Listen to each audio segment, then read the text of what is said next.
વિદેશ મંત્રી એસ જયશંકરે આજે રાજ્યસભામાં મધ્ય પૂર્વમાં તણાવ અંગે મહત્વપૂર્ણ નિવેદન આપ્યું હતું કે આપણે એક પાડોશી પ્રદેશ છીએ અને પશ્ચિમ એશિયાની સ્થિરતા આપણા માટે ખૂબ જ મહત્વપૂર્ણ છે. ભાજપે ચૂંટણી પંચને 2 તબક્કામાં પશ્ચિમ બંગાળની ચૂંટણીઓ કરાવવા વિનંતી કરી છે. ભારતમાં યુએઈના પ્રથમ રાજદૂત હુસેન હસન મિર્ઝા અલ શાયેગે વડાપ્રધાન મોદી વિશે એક મહત્વપૂર્ણ નિવેદન આપ્યું છે.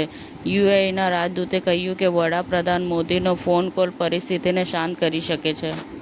ધાનેરા સહિત સમગ્ર જિલ્લામાં નકલી બિયારણનો દીકતો વેપલો.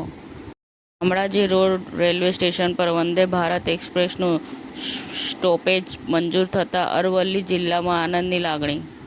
ભિલોડામાં સ્નેહ મિલન સમારંભમાં નિવૃત્ત આચાર્ય સહિત 50થી વધુ મહિલાઓ ભાજપમાં જોડાઈ. શામળાજીના ભક્તો માટે રેલવેનો મહત્વનો નિર્ણય, વંદે ભારત ટ્રેન શામળાજી સ્ટેશને ઊભી રહેશે. દિલ્હી રમખાણોના આરોપી શરજીલ ઇમામને રાહત મળી, કોર્ટે 10 દિવસના વચગાળાના જામીન મંજૂર કર્યા.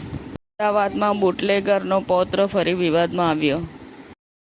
અરવલ્લી જિલ્લાના પવિત્ર યાત્રાધામ શામળાજી યાત્રાધામ ખાતે આંતરરાષ્ટ્રીય મહિલા દિવસની ઉજવણી કરવામાં આવી. આદિવાસી મહિલાઓનું સન્માન કરવામાં આવ્યું. સમાચાર ટુડે ન્યૂઝ ચેનલની ટીમ અને જે સત્ય છે તે જ બતાવશે. આપ જોતા રહો સમાચાર ટુડે ન્યૂઝ ચેનલ. ગુજરાતની ધરતીનું ગુજરાતીઓ માટે જ, એટલે કે સમાચાર ટુડે ન્યૂઝ.